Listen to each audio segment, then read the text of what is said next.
voluntaria del embarazo. En el año 2019 atendimos en las 38 clínicas que tenemos en el país 22.000 casos de interrupción voluntaria del embarazo. Pero se nos va a mirar los datos de la Encuesta Nacional de Demografía y Salud, la última versión que hay es la del 2015, en el 2020 están planeando hacer la siguiente.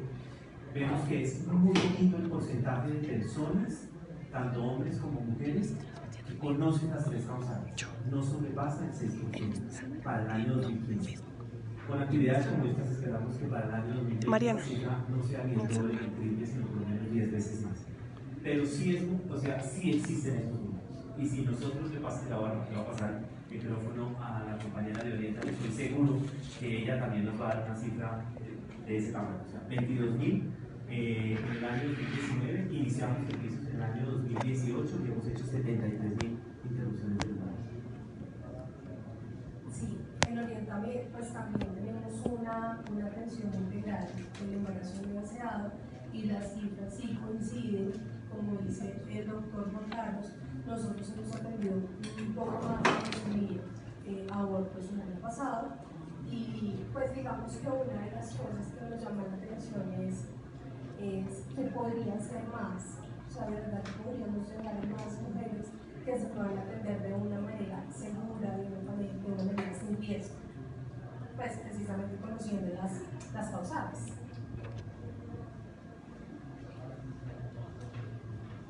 Bueno, las cifras sobre abortos son bastante débiles en Colombia, pero yo creo que todas las personas conocemos y queremos a una mujer que ha abortado.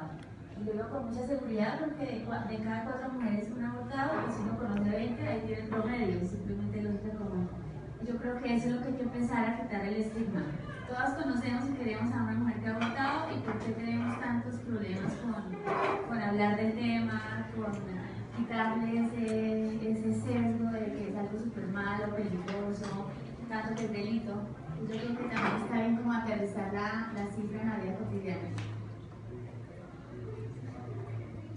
Bueno, muchísimas gracias y bueno, entonces vamos ahora sí a entrar un poco.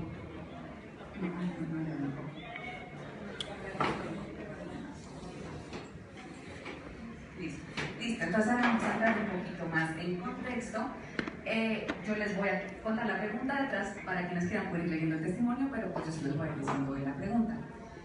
La semana pasada, una colectiva que hay en Instagram, que la deben conocer, que se llama Las Viejas Verdes, publicaron una imagen que decía: en Colombia cualquier aborto es legal bajo la causal salud mental. Yo muy felizmente la compartí y lo que obtuve como resultado fue mucha gente diciéndome: ¿tú por qué estás incentivando a que todas nos saltemos la ley, digamos que, pues no sé, tenemos una depresión o que estamos locas, ese fue el término que usaron, para poder abortar? Esto se ve mucho más en los testimonios, cuando, por ejemplo, en este testimonio pues, que está atrás, ellas creen, o en la mayoría, del universo de personas que están, que solamente tuvimos mujeres en las encuestas, y en estos testimonios todas creían que, que el universo amplio de no quiero tener un bebé, o estoy muy joven, o voy a interrumpir mis planes de vida, era pues podría llegar a fundamentar la causal de salud mental. Yo no tengo muy claro entonces cuál es el universo de salud mental, y te quiero preguntar esa pregunta específicamente a ti, ¿cómo qué se considera salud mental? Sí. Bueno, esa pregunta está buenísima porque me da pie para entrar a hablar de las 3 causales para poder abortar aquí en Colombia. Entonces, con la sentencia C-355 del 2006 se despenalizó parcialmente el aborto acá en Colombia, y en los últimos 14 años hemos tenido un sistema de 3 causales que permiten abortar a las mujeres de forma legal en todo el país, al menos en la teoría. La primera causal es la causal riesgo para la vida o para la salud de las mujeres. En esta causal, el único requisito que se pide para poder acceder a esta causal es que se cuente con un certificado médico o con un certificado de psicólogos o psicólogas. Esto no requiere que haya una especialidad, es decir, no tiene que ser un médico especialista en psiquiatría, por ejemplo, no. Lo único que dice la norma es que tiene que ser un médico de cualquier especialidad, incluso psicólogos y psicólogas, los que certifican que hay un riesgo para la salud o para la vida. Y es decisión de la mujer y únicamente y exclusivamente de ella, no de su pareja, no de sus padres, no de otros terceros, decidir si continúa o si interrumpe ese embarazo. Esta causal es muy importante porque la forma como entendió la Corte Constitucional la causal salud, se concibe la salud como desde una perspectiva integral.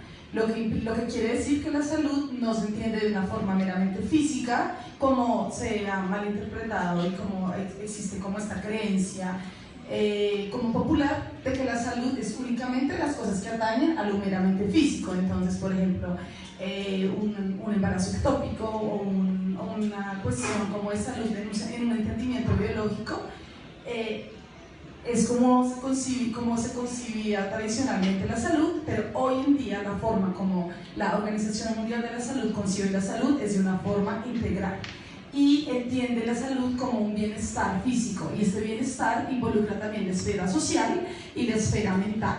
Entonces, si hay una mujer que se encuentra en un embarazo no deseado, por ejemplo, y entonces está sufriendo estrés, ansiedad, y eso está afectando su bienestar emocional y su bienestar físico, por supuesto que se encuentra dentro de la causal salud, porque la causal salud, y entendiendo salud como bienestar que tiene una esfera emocional y social, tiene que tener en cuenta esas particularidades en las que se encuentra inmersa la mujer, y cuando un médico, un psicólogo certifique que en efecto se está presentando una alteración a su bienestar, entonces por esto ya se cumpliría como con el requisito que pide la causal salud y una mujer podría interrumpir su embarazo. Sé que esto a algunas personas les parece extraño, pero es porque nosotras, o en la medicina, se tenía un entendimiento muy restringido de la salud, y la salud hoy en día sí se concibe como desde una perspectiva más integral, y la Corte Constitucional en sus múltiples sentencias también ha reconocido esto. La Corte Constitucional explícitamente ha dicho que los certificados de psicólogos y de psicólogas son válidos y son igualmente válidos que lo sería el certificado de un médico. La Corte Constitucional también ha dicho que la salud mental es fundamental para el desarrollo digno de nuestras vidas, y por eso es muy importante esta causal, y que no exista no tiene tampoco que presentarse la situación de que únicamente se puede configurar cuando es un intento de suicidio, como que es una situación de como esta gravedad. No, porque cada ser humano tiene unas particularidades específicas que pueden generar que la causal se configure de distintas maneras. Entonces, todo lo que tú hiciste estuvo bien, se puede compartir eso, y no estás incentivando a que violen la ley o se pasen por encima de la ley, porque la forma como se ha entendido la causal salud en Colombia es desde una perspectiva amplia. Entonces, de hecho, las cifras que tenemos hasta el momento nos dicen que la mayoría de las mujeres acceden a las interrupciones voluntarias del embarazo por la causal salud, y esto es porque parece ser la causal que pone menos trabas o menos obstáculos para poder acceder, lo que nos lleva a hablar de las otras dos causales. Entonces, esta es la causal vida o salud.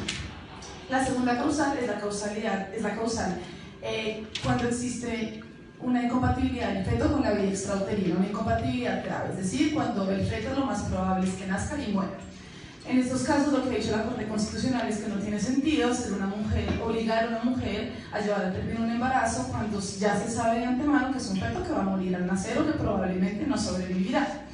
Lo que ha dicho la Corte Constitucional para que esta causal se configure es que también lo único que se necesita es un certificado médico que en efecto avale que existe una incompatibilidad grave del feto con la vida extrauterina. Y la tercera causal es cuando existen casos de violencia sexual, inseminación artificial no consentida o incesto, y el único requisito que se pide para poder acceder a esta causal es una denuncia.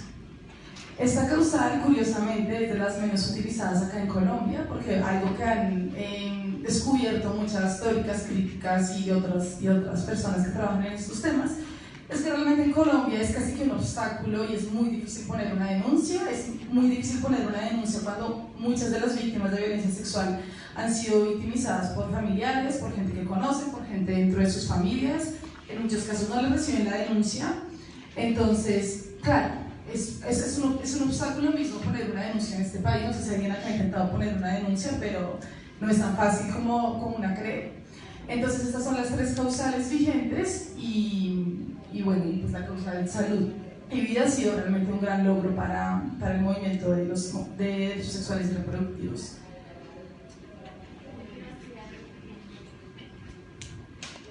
Yo creo que es bueno utilizar entender qué es salud, es decir, como lo acaba de explicar muy bien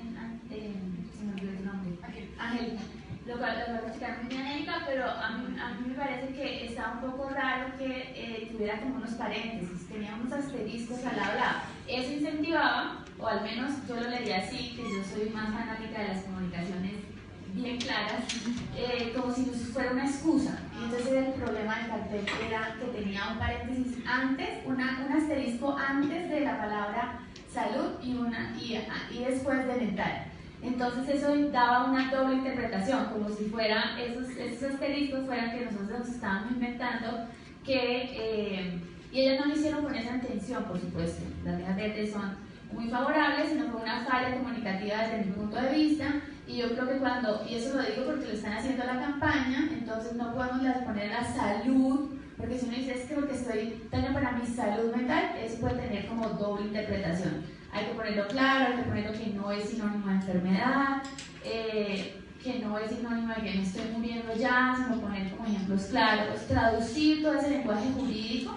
La Corte Constitucional tiene 2 sentencias muy importantes, pero esas sentencias tiene como 16 sentencias muy importantes que suman alrededor de 3.000 palabras, de 3.000 páginas, y entonces ahí uno puede tener como una literatura muy grande sobre qué es salud mental y digamos, filosofar años con eso, pero lo importante es tener en mente que no es sinónimo de enfermedad, que significa salud mental, y salud mental significa depresión o riesgo de depresión.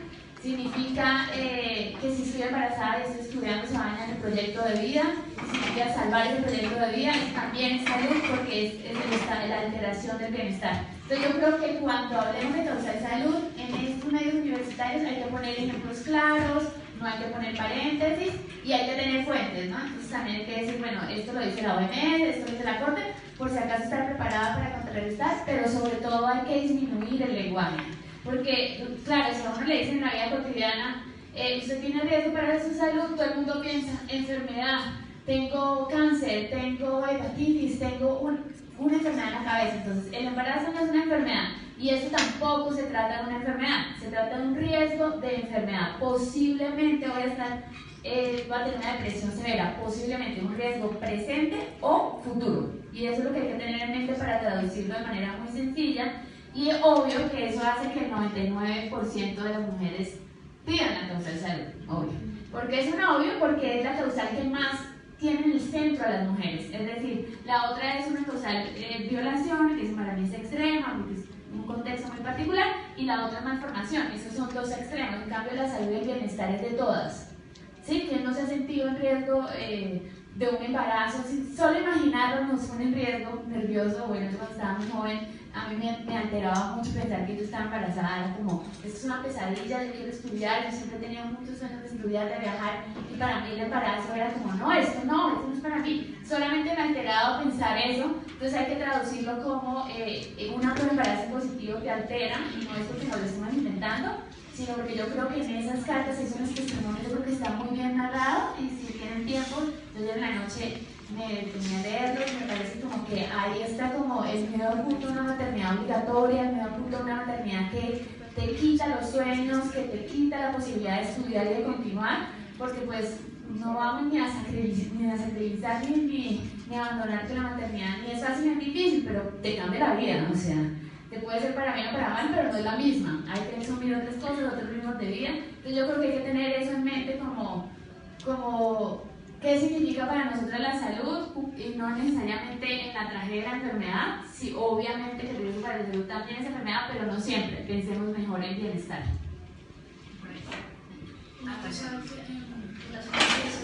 Esa relación del bienestar es individual, ¿no? Y muchas veces pasa que lo que yo considero para mí que es bienestar lo extrapolo a los demás y considero que es ley. Y el asunto es que considerar y tener las consideraciones que todas han dicho sobre la definición de la Organización Mundial de la Salud sobre la salud, que es social, física y mental, desde un enfoque integral, es tener presente lo que está diciendo Viviana, que no es la ausencia de enfermedad, sino el máximo bienestar posible. Y ese máximo bienestar posible lo defino yo. Por eso, a ninguna mujer se le debe escrutar sobre sus razones para decidir sobre su cuerpo, porque eso también pasa. Pero es que no se iba a morir. Pero yo no la veo muy afectada. Pero en serio, usted sí está. Entonces ese escrutinio, que es un poco lo que pone en jaque las decisiones de las las mujeres es que todo el tiempo nuestras decisiones están en juicio, todo el tiempo. Entonces, en esa validación o en esa poder optar por la causal salud y sobre todo en salud, cuando se habla de la salud mental y la salud social, entonces se está diciendo, ay, pero si yo pude sacar 5 hijos adelante, ¿usted cómo no va a poder? Usted tiene las manos buenas. Si yo pude, usted puede. No, no es verdad. El bienestar es un criterio individual. Y ese bienestar es un criterio que como mujeres o como personas gestantes decidimos. Entonces creo que eso es muy importante tenerlo presente, porque no necesitamos un criterio de validación exógeno en nuestra afectación. Cuando vamos a pedir nuestras certificaciones y consideramos que afecta nuestro bienestar, tiene que ser un derecho poder abordar.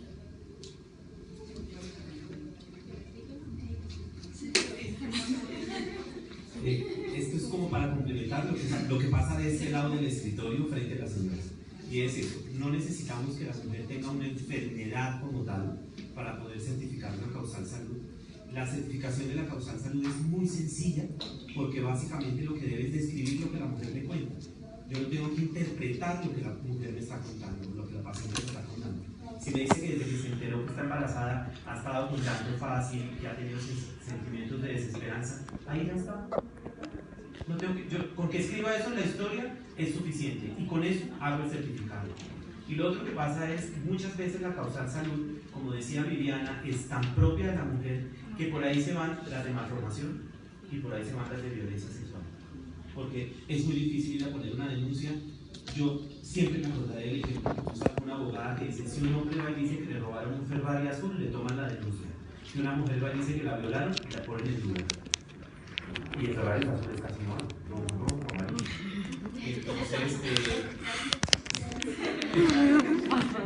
eso es una parte muy importante. Muchos se van por ahí por la dificultad que tienen las mujeres para poder explicar la causal realmente, o que se le crean la causal. Y lo otro es la certificación debe ser muy concisa, muy clara, pero hay un problema, y es que para los registros de servicios en este país hay que poner un código que sale una cosa que se llama la Clasificación Internacional de Enfermedades. Entonces todas se tienen que ir por una cosa que se llama trastorno mixto y ansiedad. Entonces quedan como clasificadas como una pseudoenfermedad, pero es para poder poner el código, si no, no podemos seguir adelante en la historia clínica. Yo tengo algo que menos que ¿y todos los médicos quieren como tú? No. No, pero hagamos una cosa. Esto es bien. La Universidad de los Andes, y lo voy a decir porque yo estoy aquí y porque es un motivo de orgullo personal, la Universidad de los Andes es la única escuela de medicina que en pregrado entrena a sus estudiantes en aborto. Es la única escuela. Mis estudiantes están una semana entera viendo cómo son los procesos de atención. Entonces, guardamos la esperanza que estos entre 60 y 80 estudiantes que se gradúan cada 6 meses de médicos actúen de esta forma. No, yo lo que quería decir es que un poco cuando nosotros tenemos a una mujer en la consulta, en Oriente muchas de ellas, por este estigma de la parte de salud mental, no se sienten identificadas dentro de la causal. Entonces muchas veces llegan y nos dicen: no, pues es que yo de verdad no quiero interrumpir el embarazo, no me siento en las condiciones, pero yo no estoy dentro de una causal.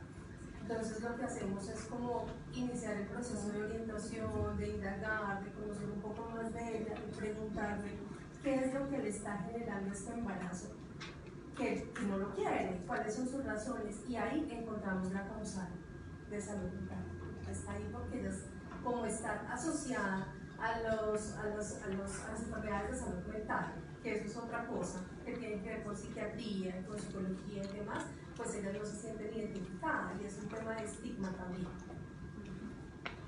Bueno, muchas gracias por todas las respuestas. Un complemento súper interesante. Vamos a seguir a la próxima pregunta. Entonces, los voy a conceptualizar un poquito. Nosotras lo que decidimos hacer fue dividir un poco las sanciones que hay en la sociedad. También lo vimos muy dividido en los testimonios. Entonces, hay esta separación es difícil, y es como separar lo religioso, que lo vamos a hablar ahorita. Pero antes de eso vamos a hablar de la parte social o moral, de esta sanción o moral que hay de que, por ejemplo, yo vaya a abortar. Que vimos en los testimonios que esta sanción moral lo que hace es que, uno, se dude mucho si se va a ir a abortar; dos, se iba al aborto solas. Entonces teníamos testimonios de mujeres que lo hacían por medio de pastillas y no querían que nadie en la familia se enterara, no porque fueran religiosos, sino porque qué van a decir. Entonces vivían su dolor en la cama solas, y 3, que después no le cuenten a nadie, o después, y ni siquiera por ese como derecho de intimidad o de reserva que tienen, sino por el estigma social. Esto lo enlazamos mucho con el hecho de que en este momento en Colombia el aborto esté tipificado como un delito. Queremos preguntarles a los panelistas esto qué visión nos da sobre Colombia, qué principios tenemos, qué principios priman en Colombia para que le demos esta sanción social tan dura a las mujeres que nos hagan desviar nuestra decisión de abortar o que nos hagan sentir esta culpa tan fuerte que es evidente en algunos testimonios.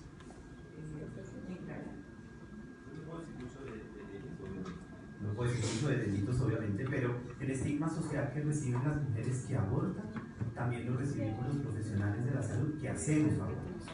Entonces, yo en la presentación me salté un dato más importante quizá que la profesión, y es que soy orgullosamente prestador de servicios de aborto.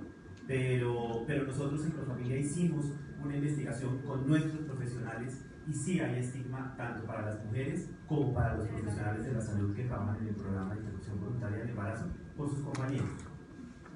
Pero es por lo que les digo, muchos nos graduamos antes de la sentencia del 2006 y muchos vienen de universidades donde no hubo ningún tipo de entrenamiento ni conocimiento frente a lo que eran los derechos de las mujeres para poder hacer la interrupción del embarazo.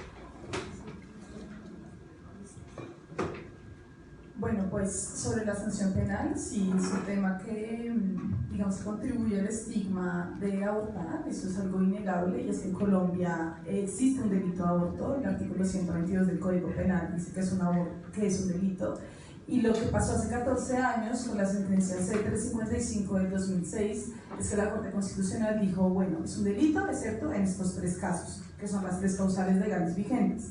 A medida que la jurisprudencia constitucional fue evolucionando, la interrupción voluntaria del embarazo se configura como un derecho fundamental y se configura como un derecho fundamental por su conexidad inmediata con derechos como la dignidad humana, libre desarrollo de la personalidad, autonomía y también haciendo referencia a estándares internacionales de derechos humanos y derechos sexuales y reproductivos. Entonces hoy en día es un derecho fundamental, pero al mismo tiempo está en el Código Penal. Entonces, la sanción penal del delito de aborto, por supuesto que es algo que aumenta el estigma y que contribuye desde lo simbólico a que las mujeres profesionales de la salud pues tengan miedo y vean esto como algo malo, algo que es indeseable por la sociedad, algo que se castiga en el Código Penal.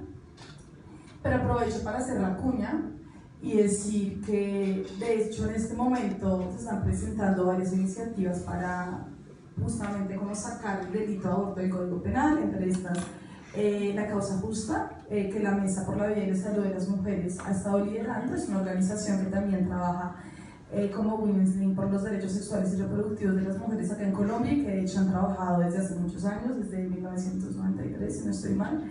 Entonces, lo que se está poniendo sobre la discusión es si esto todavía debería ser un delito o no. Y esto también aprovecho para decir que estuvo muy en boga como por la discusión que se generó sobre aborto hace unas semanas, que de pronto vieron como en medios de comunicación, y es que, bueno, se generó una discusión porque una persona interpuso una demanda en la Corte Constitucional donde pedía que se criminalizara totalmente el aborto acá en Colombia. Esta demandante perdió en la medida en que la Corte Constitucional no le dio la razón, y la Corte Constitucional se inhibió y no realizó como un análisis de fondo frente a su demanda, porque su demanda no estaba bien hecha y tenía vicios procedimentales. Pero la Corte Constitucional lo que sí hizo, que fue muy valioso, es que aprovechó para abrir un debate y pensar en una liberalización más amplia del aborto acá en Colombia. De pronto algunas personas vieron que en medios de comunicación un magistrado de la Corte Constitucional, el magistrado Linares, propuso que nos moviéramos a un sistema más amplio, un modelo de plazos, despenalizando el aborto por la simple voluntad de la mujer hasta la semana 16, y después de esta semana sí manteniendo las 3 causales como un mínimo de derechos fundamentales.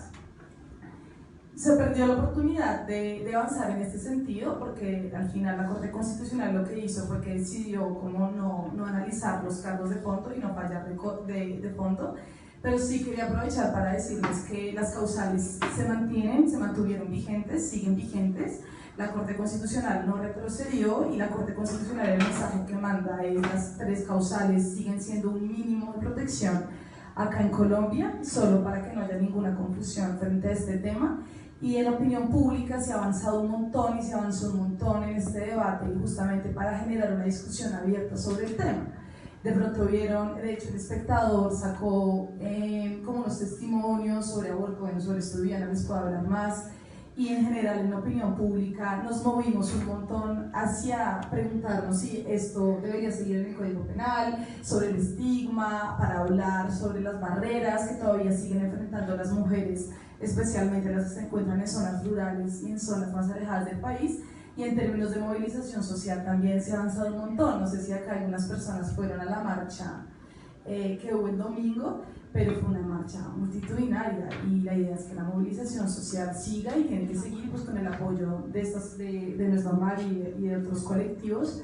Ojalá que sigamos, porque realmente se está acunando un debate muy importante en este momento, tanto en lo legal como a nivel de movilización social.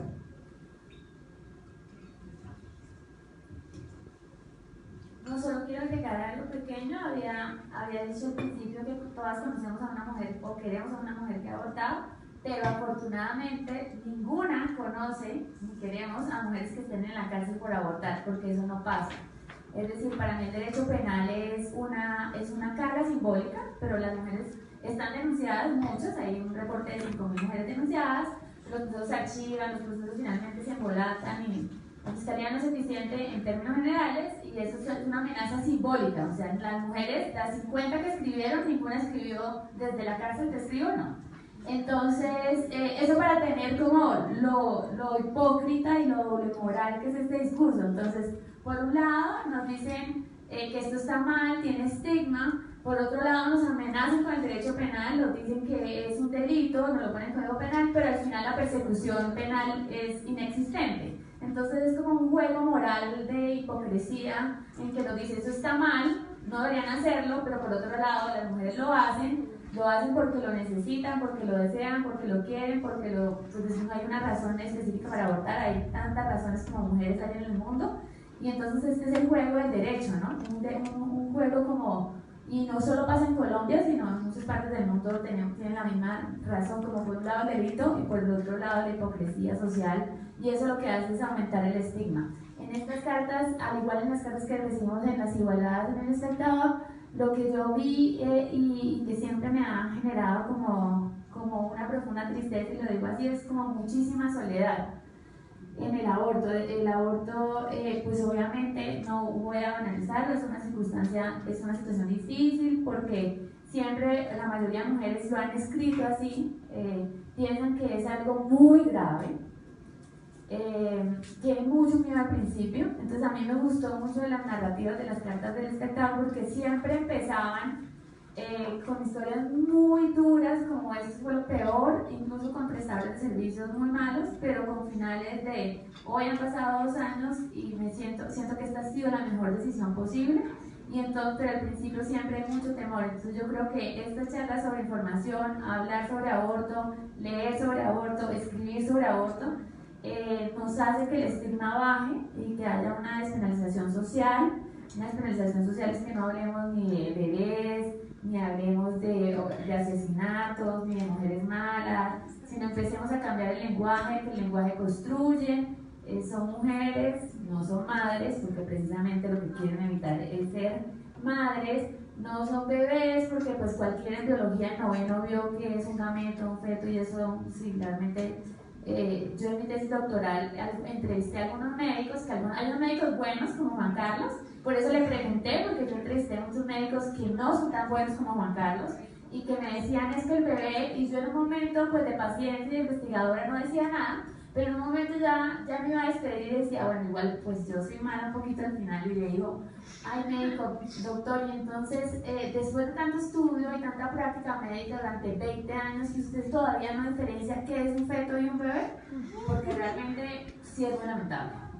Es muy lamentable tener una práctica médica de 20 años, y eso me enseñaron a mí en noveno, en séptimo grado, no recuerdo, pero a mí sí me enseñaron la diferencia entre gameto, feto y bebé. Y seguir diciéndole con el mismo nombre es realmente un atentado contra la ciencia, contra la inteligencia, y eso lo que aumenta es el estigma. Porque no es lo mismo que usted diga que va a terminar un embarazo y es un feto, a que le digan que usted es una asesina y va a matar a un bebé. O sea, el lenguaje ahí está construido de dos maneras. Y ese lenguaje de asesinar a un bebé queda en la mente, queda en la culpa, permanece por mucho tiempo, y eso es lo que hace que las mujeres estén solas. O sea, para mí es eso. Yo no tengo ninguna explicación científica. Yo lo único que he hecho durante muchos años es leer y escuchar a las mujeres que han abortado en profunda soledad, y esa es mi conclusión.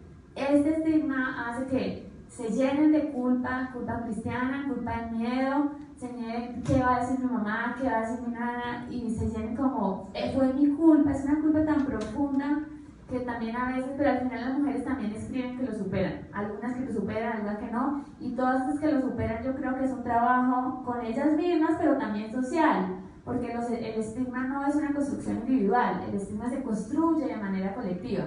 Es decir, funciona como los estereotipos, los imaginarios que colectivamente tenemos. Entonces yo creo que la mejor manera de bajar el estigma es hablar con esto y también corregirnos. Si tenemos malas correcciones en el lenguaje, hay que pensar a cambiarlo porque el lenguaje transforma. Ok, bueno. Ahora queríamos decirles que, bueno, la razón por la que separamos la sanción social de en realidad la sanción religiosa y la culpa cristiana es porque trajimos a Católicas por el Derecho a Decidir. En realidad, o sea, yo propuse que trajéramos a Católicas por el Derecho a Decidir porque personalmente siempre me ha generado muchos conflictos de mi formación católica el tema del aborto, digamos, hasta que las conocí a ustedes y pues entendí muchas cosas, creo.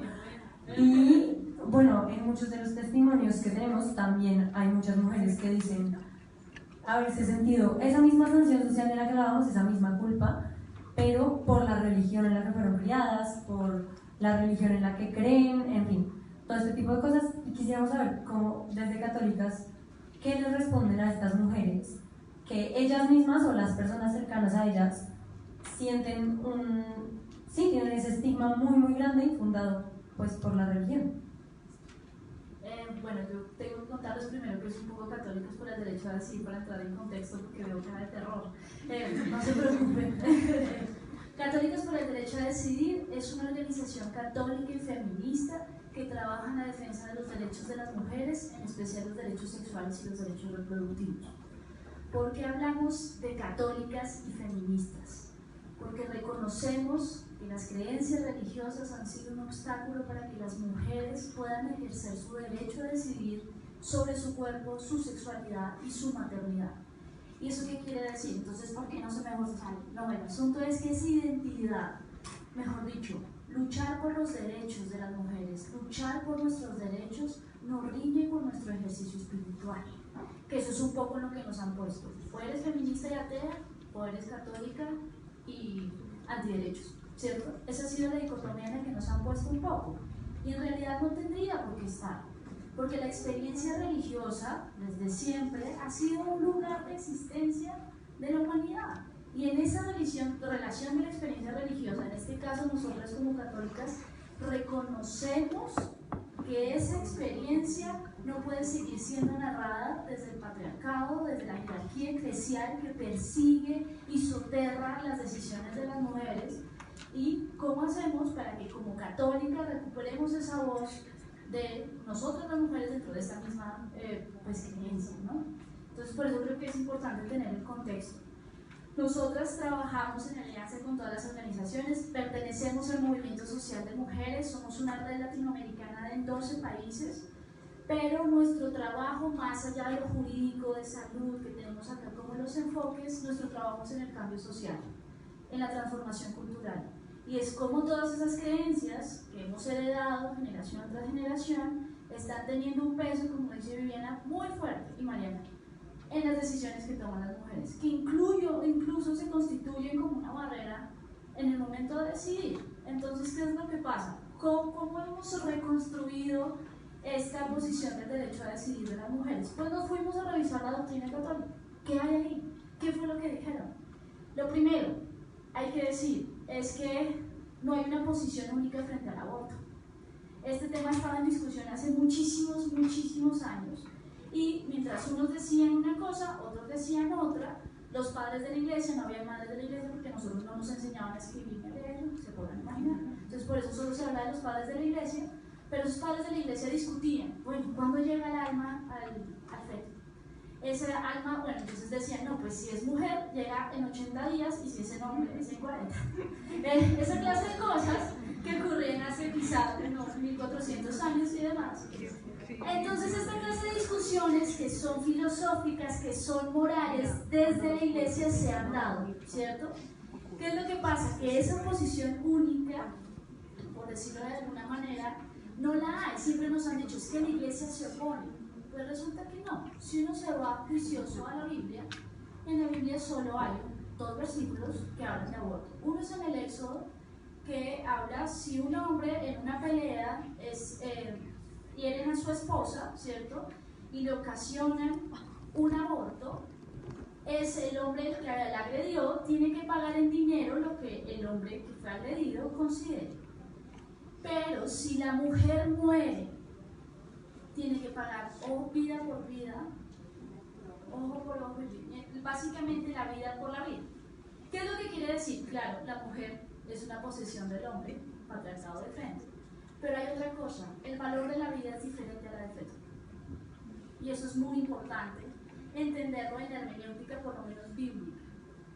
Hay otro que habla sobre las aguas amargas, que es cuando el sacerdote decía, si la mujer es descubierta, esto está en Números, si la mujer es descubierta en adulterio, entonces tiene que ir donde el sacerdote a que le dé las aguas amargas, y estas aguas amargas se referían a un montón de aguas que recogían de los sacrificios en los templos, podrán imaginar las aguas amargas, y se las daban a la mujer pues para hacerla abortar.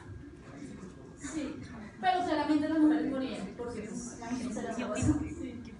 Entonces, estas 2 referencias que hay son las referencias bíblicas que hay al aborto. Entonces, por ahí nos podemos sortear. ¿Jesús dijo algo sobre el aborto? No dijo nada. Realmente, lo que hay que tener en cuenta es que Jesús, como una figura del cristianismo, fue un hombre que estuvo del lado de las mujeres, que se acercó a ellas, que estuvo con ellas. Así que no creo que, no hay ni juicio ni condena, por lo menos, en esta manifestación. Lo otro que hay, ya está en Romanos, nos vamos más adelante porque hay que hacer el juicio, el ejercicio riguroso. Se habla sobre la libertad de conciencia y dice, a la ausencia de ley queda el ejercicio de la conciencia, que cada quien decida si actuó bien o mal. Yo lo estoy haciendo el resumen pop claramente, pero es de un lenguaje particular. Pero entonces en el texto bíblico no tenemos condena. Hay otra cosa que es muy importante en la doctrina. María fue consultada para ser madre. María no llega y dice, perdón, está embarazada. No, le dicen, llega el arcángel Gabriel. Bueno, si ustedes son creyentes y se acogen a la doctrina, si no son creyentes lo pueden ver como un texto literario, pero el texto literario o la doctrina, si son creyentes como nosotros, entonces dice, llegó el arcángel Gabriel y le dice, uy María, usted es súper chévere, nos parece genial y queremos que usted lleve el Hijo de Dios. Y ella dice, uy, ¿cómo así? Un momento. Ella no dice ni sí, ni ya, ni bueno, entonces no. Dice, un momento, yo no entiendo si yo soy virgen. Y entonces él, déjeme pensarlo, es como, otra vez lo estoy contando versión pop, y dice, déjame pensar un momento, yo voy a consultar con su prima que también está en embarazo, y dice ok, y luego ahí sí le responde otra vez al arcángel y le dice, hágase tu voluntad, Dios. ¿Se acuerdan de eso? La novena de hace poquito. El asunto es que en esta consulta está la decisión, fue un sí activo el de María. Entonces ahí también tenemos que la maternidad es una opción y no una obligación. Entonces, ¿qué es lo que hemos hecho en todo este tiempo? Es cómo construimos estos argumentos que estén ahí en nuestra doctrina, que se hace en la teología feminista, que surge también de la teología de la liberación, y es, tenemos derecho a decidir sobre nuestro cuerpo, sobre nuestra vida, y esas decisiones ni Dios ni la Iglesia las condenan, ¿cierto? Y ya para cerrar, porque sé que me puedo extender y llevarme el panel, hay otra cosa como a nivel doctrinal que es muy importante, y es que hay un código de derecho canónico, que es como el código de derecho, sí, el derecho penal normal, pero en ese código de derecho canónico están las penas para los creyentes católicos y católicas. Se supone que para aborto es la excomunión, y eso ha sido un terror popularizado entre muchísimas mujeres. Y resulta que hay unos cánones que ustedes los pueden buscar, el canon 1323 y 1324, que son atenuantes y eximentes para la pena de excomunión. Y si ustedes lo revisan con mucho juicio, pues básicamente está permitido en todas las causales. Entonces, todo este rollo para decir que no hay una razón teológica para que se les siga cargando a las mujeres con la culpa por decidir sobre sus cuerpos y sobre su maternidad. Porque ya tenemos las razones jurídicas, tenemos las razones médicas, pero la doctrina, por lo menos en lo que hemos revisado, no hay una razón teológica para que las mujeres se les sigan cargando con esta culpa. Entonces creo que ojalá haya respondido la pregunta. Perfecto, respondiste perfecto. Sí. Ok, y creo que esta discusión nos lleva un poco a pensar sobre a qué nos referimos cuando hablamos de vida. Digamos que lo decías tú con las discusiones que tenían pues, los padres de la iglesia, lo decías tú, Viviana, ahorita cuando hablaban de decir bebé o decir feto o decir cigoto. Digamos que esta también es una discusión que está muy presente, digamos, en las reflexiones que se hacen estas mismas mujeres. Hay muchas que dicen como que sí sentían que de alguna manera era vida, pero que ellas mismas creían que no podían continuar con esa, digamos, promesa de vida. Queremos saber ¿qué se responde a esto? ¿Qué es la vida? ¿Es vida? ¿No es vida? Cuéntenos un poco de su experiencia. Bueno, pues este es como un tema álgido también que se plantea y es como, bueno, como qué hacemos con ese valor que también se le da a la vida y que distintas cosmovisiones, religiones, personas le dan a la vida. No voy a sacar esta discusión filosófica en mi intervención, pero voy a hablar desde el derecho. Y en el mundo de los derechos humanos sí tenemos estándares claros y la Corte Constitucional también ya ha analizado esta tensión jurídica. Entonces, lo que dijo la Corte Constitucional en la C-355 del 2006 es que la vida en gestación se protege como valor, pero no como derecho. El derecho, la titularidad, ejercicio de los derechos y los derechos surgen cuando la persona nace, con el nacimiento, como también dice el Código Civil. Entonces, lo que dice la Corte está bien, sí, es un valor social la vida en gestación, por eso se deben garantizar controles prenatales a todas las mujeres, atención en salud materna cuando lo requieren, en todas las zonas del país, pero la titularidad y ejercicio de los derechos únicamente existe después del nacimiento. Asimismo, los estándares internacionales en el tema lo dicen, en particular la sentencia de Artavia Murillo de la Corte Interamericana de Derechos Humanos, lo que ha dicho es la mejor forma de proteger la vida en gestación es a través de la mujer embarazada y no pese a ella. ¿Esto qué quiere decir? La mujer, se reconoce que la mujer tiene autonomía sobre su cuerpo y lo que dice Artavia Murillo también es que la mujer no puede ser equiparada a como un simple receptáculo, como una matriz de gestación únicamente, porque esto pues conllevaría a anularle su derecho a la dignidad humana. Y otra cosa muy importante de este precedente del 2012 es que se dice, bueno, las mujeres cuando están embarazadas no se pueden anular sus derechos fundamentales, no dejan de ser sujetos de derechos. Entonces las mujeres al estar embarazadas también tienen dignidad humana y con conexidad a la dignidad humana, derecho a la autonomía, y por eso es que existe una protección distinta a la vida que tiene intereses, a la vida como una vida de persona que ha nacido. Y eso es algo que estoy completamente de acuerdo con Viviana, contribuye mucho al estigma, y es que hay una diferencia, pero también estoy de acuerdo, creo que hay que sentarnos también en una realidad colombiana, donde muchas personas puede que tengan unas creencias, donde el valor a la vida en gestación es un valor muy, muy importante también, hay que tomarse eso en serio. Pero la razón, al menos jurídica, por la cual se hace esta distinción es porque las mujeres, como titulares de derechos, no pueden ser equiparadas a simples máquinas de reproducción, y esto es un estándar claro, tanto a nivel internacional como nacional, y es un estándar mínimo de protección de derechos humanos también.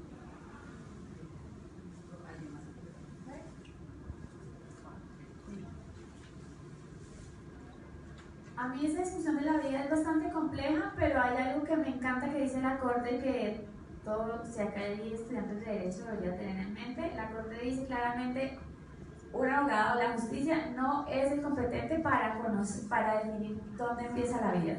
Entonces digamos que obvio, si los abogados se creen, ponen casi Dios, pero pues tampoco para definir qué son. Entonces la justicia no es la indicada para definir qué es la vida, así lo dice la Corte. ¿Por qué? Pues porque no tienen los elementos filosóficos, jurídicos, políticos para definir qué es la vida. Entonces no hay una definición legal de cuándo empieza la vida y también se reconoce que la justicia no debería hacerlo. Yo creo que eso es chévere tenerlo en mente. Y a mí también me parece como claro explicar qué significa que el valor de la vida, el derecho a la vida y cómo lo ve el derecho como en ejemplos mucho más claros para entenderlo. Yo creo que Angélica lo explicó muy bien, pero para que quede como con ejemplos más claros, yo a veces lo explico así, no sé si sale bien, pero yo creo que se logra entender mejor. Y es que el homicidio, por ejemplo, que es un delito, reconoce que es hacia las personas, ¿no? Y entonces reconoce como el derecho a la vida y está como en conflicto en el delito de homicidio. Y el legislador le ha asignado de 25 a 40 años de prisión. Entonces, ¿por qué? Porque consideran que matar a una persona, atentar contra la vida es súper grave. Súper grave. Entonces está de 25 a 40 años, un delito muy grave, el más grave que se puede cometer en general. Mientras que el delito de aborto, y no ahora, sino desde muchos años, desde finales de 1800, el delito de aborto siempre ha sido un delito bajo en pena. Bajo significa 1 a 3 años de cárcel, eso es muy bajo. Si miramos 25 a 40, 1 a 3, la lógica nos dice es un delito muy sencillo. ¿Por qué? Por la misma razón, porque no es una persona, sino es una vida en formación. Y entonces también lo que le ha reconocido el derecho es que como es una vida en formación, pues no tiene el mismo valor jurídico y por eso el valor jurídico en el homicidio es tan alto y en el pendiente de aborto es tan bajo. Lo más curioso de toda esta legislación de aborto, que siempre ha sido el derecho penal, que lleva mucho tiempo en nuestra sociedad, es que siempre, es decir, si uno mira los códigos penales antiguos, siempre ha sido un delito bajo. Entonces, yo reitero la pregunta, entonces, si es un delito bajo, ¿por qué tanto problema y tanta obsesión? Pues porque hay mucha discusión religiosa, mucha discusión social, pero legalmente nunca ha sido.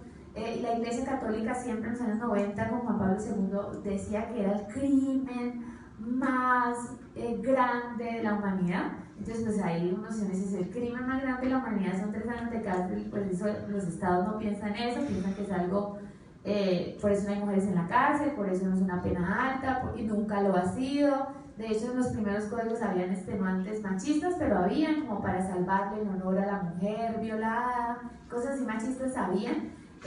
El machismo pues puede reformarse en que las mujeres tenemos derechos y no queremos ser simplemente reproductoras, es decir, como una máquina de reproductoras. Ese es el argumento más sofisticado, pero viene antiguo, y yo creo que viene antes, que es lo que me parece chévere, donde ni se hablaba de feminismo, ni se hablaba de derechos de las mujeres. Sí, como que estamos en un momento histórico donde las mujeres están saliendo, ahora que sí nos ven, dicen las feministas, y yo creo que es cierto, antes no nos veían, siempre nos ligaban el aborto a cosas de quitarle la honra al marido, cosas muy antiguas, pero siempre ha sido un debate sencillo jurídicamente y complejo políticamente. Entonces hay que diferenciarlo los dos para quitarse. Yo creo que cuando uno se quita de la mente que esto es jurídicamente complejo, ahí es un inicio de cambiarle la idea social de que es tan grave.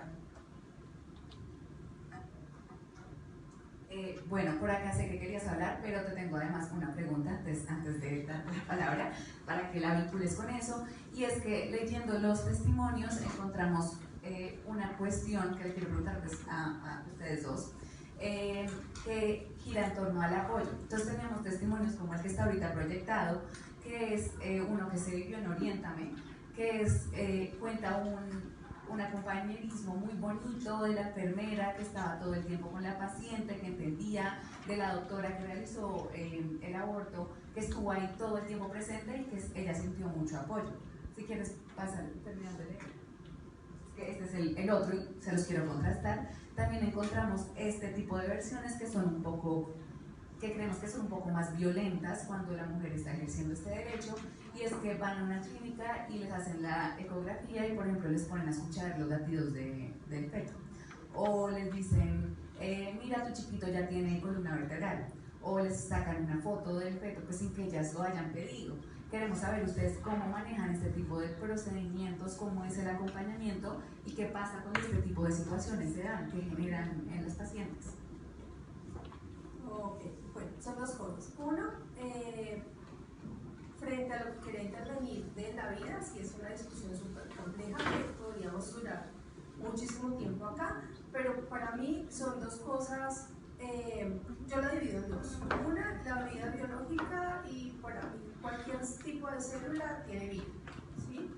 Y la otra es la parte de la vida digna, ¿sí? Y para mí sí prima la vida digna de las mujeres y la dignidad que tienen las mujeres a la hora de tomar sus decisiones, porque eso se va a ver reflejado finalmente en el transcurso de su vida, ¿sí? En ese sentido.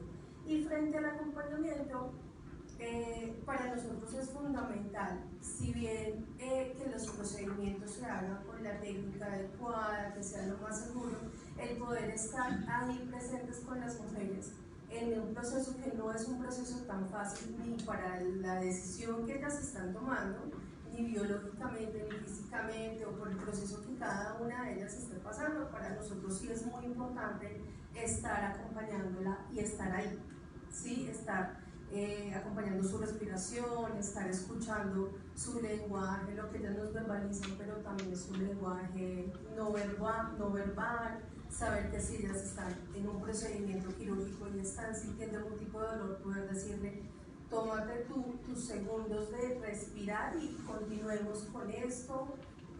Sí, digamos que ese es uno de los ejes transversales de la atención en Oriéntame, y es el poder estar acompañando la decisión de las mujeres desde la cercanía.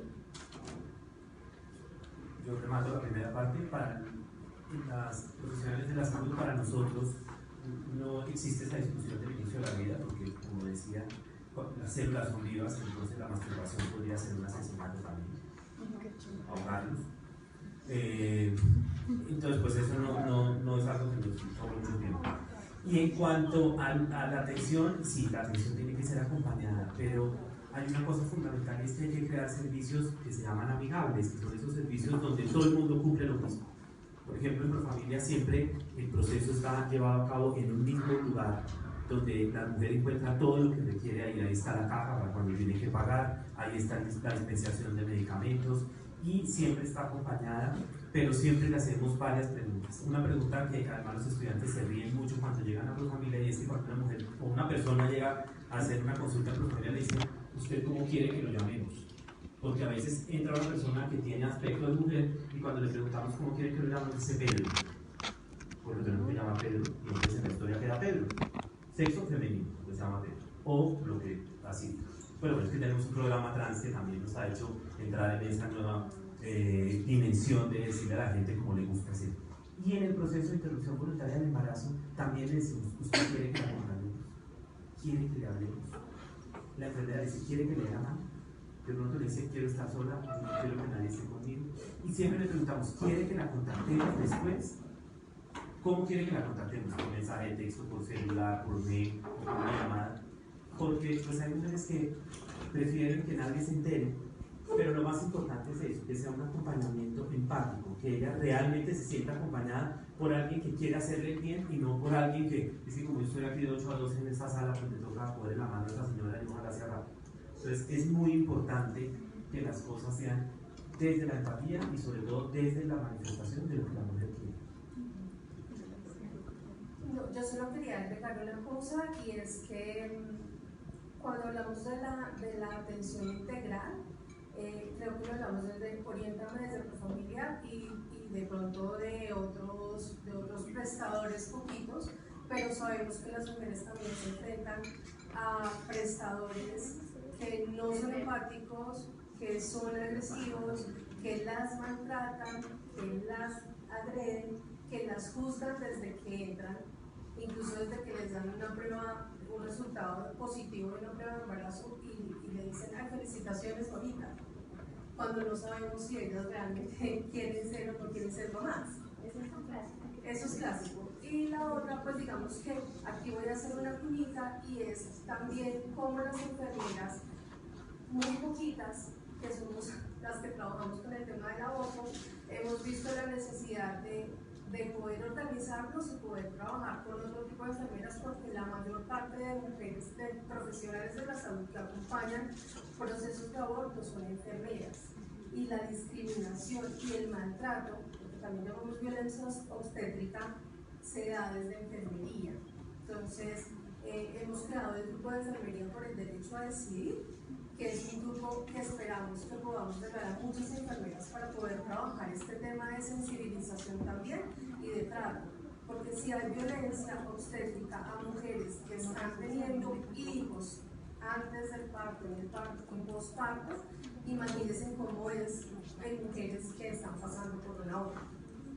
Esa era como Oigan, antes de seguir con peligros, ahora me acabo de acordar de una cosa, y es que la idea es que todas las personas que estamos aquí pues intentemos guiar a la gente que conozcamos a este tipo de instituciones. Precisamente los testimonios van a salir públicos, pero hay un caso o bastantes casos en los que hay mucha violencia en las clínicas clandestinas. Uno de ellos que me llamó mucho la atención es a una mujer que le estaban haciendo una ecografía transvaginal, pues que lo pueden ir leyendo y llamarle a hacer una pregunta al respecto. Y mientras le hacían la ecografía, el médico la estaba masturbando sin su consentimiento. Entonces es excelente que acudamos a este tipo de mecanismos que sí son integrales y que son servicios seguros. Bueno, entonces, siguiendo este tema, quisiera, digamos, vincularlo con otra pregunta que también teníamos. La pregunta original era sobre los métodos de aborto. Digamos que hay muchas mujeres que hablan de que se hicieron legrados, que abortaron con pastillas, con aspiración, con succión. Quisiéramos que nos dieran, digamos, un contexto más o menos general, como de cómo funcionan estos métodos, pero esto quisiéramos que fuera vinculado, digamos, a esto, al aborto seguro. ¿Qué es un aborto seguro? ¿Cómo se accede a un aborto seguro? ¿Por qué hay tantas mujeres que no pueden acceder a un aborto seguro? Y digamos, ¿qué podemos hacer para que pues estas cosas dejen de pasar? Y pues obviamente es un testimonio horrible que nos duele mucho, pero así hay muchos en los testimonios que recibimos. Entonces quisiéramos saber, por ejemplo, hay muchas mujeres que abortaron con pastillas de manera clandestina, entonces no sabían cuál era la dosis o cómo funcionaba. En fin, quisiéramos que nos hablaran un contexto general de los métodos de aborto y también de qué es un aborto seguro, cómo acceder a él. Un aborto seguro solo tiene dos requisitos: que lo haga una persona que lo sabe hacer y que lo haga en un sitio que esté asegurado, que haya todas las condiciones para hacerlo. No es tan difícil de hacer, porque hay protocolos desde la Organización Mundial de la Salud. El Ministerio de Salud colombiano tiene un protocolo pues, copiado de la Organización Mundial de la Salud, donde están cómo se deben hacer las técnicas. El embarazo tradicionalmente el embarazo además es COVID. Si uno habla en lenguaje cotidiano, el embarazo es en meses. Entonces fulanita tiene 6 meses o ya va a llegar a los 9 meses. Pero si hablan entre profesionales de la salud, entonces es por semanas. Pero las semanas multiplicadas por el número de meses no da lo mismo, porque si son 9 meses, un mes tiene 4 semanas, pues serían 36. No, un embarazo son 40 semanas. Porque desde la Edad Media a un monje le dio porque se contaba en meses, en semanas lunares y no en solares. Entonces cada mes son 4 semanas y media. Las que llevan las cuentas perfectas son las indígenas, porque ellas sí les llega la regla por lunas. Entonces ellas sí dicen, hace tantas lunas tuve la menstruación, entonces ellas sí hacen más fácil las cuentas del embarazo. Pero tradicionalmente el embarazo se divide en 3 trimestres, primero, segundo y tercero. Y para cada trimestre hay al menos una técnica, si no 2. En el primer trimestre hay 2 técnicas, una que es con medicamentos. El medicamento, la técnica ya es asociar 2 medicamentos que se usan uno primero y 36 a 48 horas después se usa el segundo medicamento. En Colombia esto solo está disponible, a pesar de que las sentencias del año 2006 solo está disponible desde diciembre del 2017, o sea, realmente en enero del 2018 están los dos medicamentos disponibles en el país. Y existe la técnica que aparecía ahí en uno de los testimonios que se llama AMEU, que quiere decir aspiración manual endouterina, que básicamente es un sistema de vacío que hace una aspiración del contenido uterino. Eso es para primer trimestre. Para segundo trimestre hay que hacer lo mismo, hay que sacar el contenido uterino, pero como ya es una gestacional más avanzada, pues se requiere de una técnica adicional con una preparación del cuello uterino, con los medicamentos que se usan en el primer trimestre y con anestesia y con una técnica de aspiración. Y en las edades gestacionales avanzadas pues se hace una técnica combinada, que es primero inducir una cosa que se llama asistolia fetal, y después se atiende o bien por parto o por cesárea, dependiendo de la historia de la mujer, se atiende la expulsión del óbito fetal, que es lo que se llama en medicina cuando el feto está en asistolia, o sea, está muerto.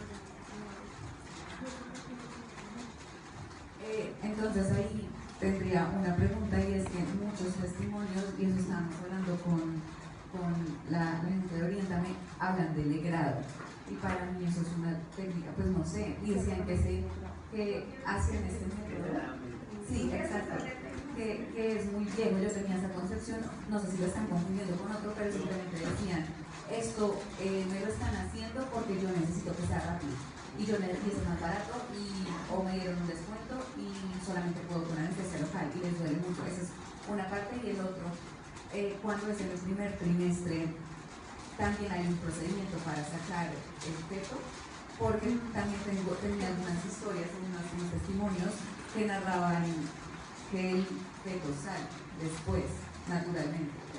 Pero, ok. Bueno, antes de que Viviana, porque si el legrado es algo que es... El legrado es como que se quedó realmente la palabra no debería ni siquiera ser legrado, se debería llamar raspado, porque el legrado viene de lo que hacen los carpinteros, que es una legra, que es una cosa que corta, y eso no es lo que se hace en un legrado. Desde hace varios años se está haciendo una campaña de educación para que el legrado sea reemplazado, porque el legrado se hace no solamente en mujeres embarazadas, sino en mujeres no embarazadas. Algunas habrán tenido una tía, una abuela o la mamá que le van a hacer un legrado para que deje de sangrar. Entonces mujeres, por ejemplo, cercanas a la menopausia, se les hace un legrado para disminuir, controlar el sangrado y tener material para estudiar a ver por qué están sangrando. Pero lo que se hace ahora es una aspiración con una bomba de vacío, que es como una jeringa. Los que conozcan las cosas veterinarias, es como la jeringa con que se vacuna en veterinaria, una jeringa grande que tiene 60 centímetros y lo que hace es crear un vacío, pero esa jeringa no tiene aguja. La jeringa lo que tiene es una cánula flexible, que es la que ayuda a hacer la aspiración. Y siempre antes de darle de alta a la paciente, se revisa después de una aspiración que hayan salido todos los contenidos uterinos. Nunca se deja para que en la casa expulsen cosas.